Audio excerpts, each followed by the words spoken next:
Hi, I'm Chris Rabb with Free Speech TV here in Washington, D.C. at the Take Back the American Dream Conference, and I'm with Sam Menifee-Libey with Campus Progress. Welcome. Thanks so much, Chris.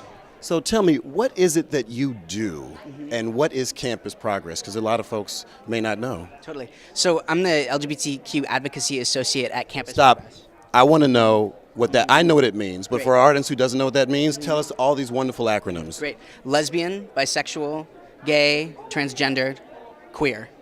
Or questioning, depending on your preference.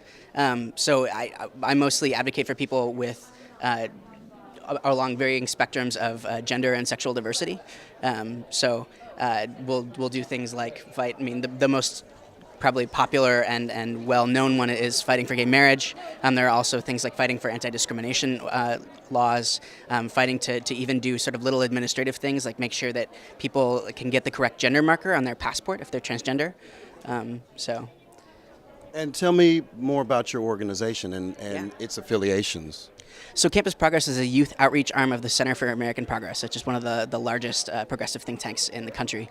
And so my job is mainly to go out and do infrastructure building on the ground with young people, to engage them as much as possible in productive political activity, right? So when you say infrastructure, you're not talking about roads and bridges. You're talking about something else. What would that something else be? I'm talking about sustainable organizations that actually have a place for youth to do real concrete work.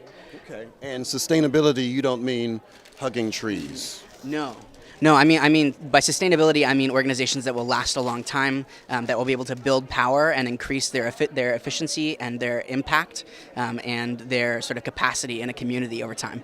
That sounds actually highly entrepreneurial. Do you see it that way? I see it more as community building. I think of entrepreneurial as sort of highly individualistic, and I think of it less about creating organizers and more about creating organizations that sort of incubate organizers, right?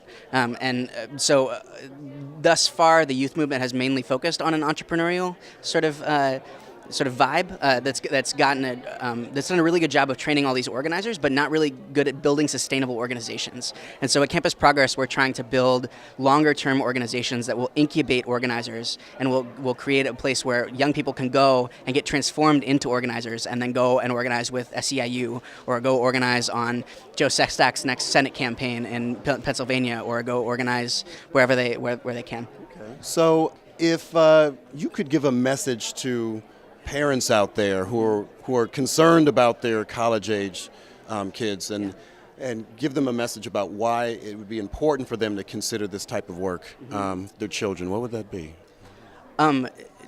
Tell them to, first of all, money is an illusion. We'll make money. Organizers make money. Organizers have been doing this for a long time. Cesar Chavez worked on a volunteer basis, and like literally was put up in housing in his community, and folks like gave him food.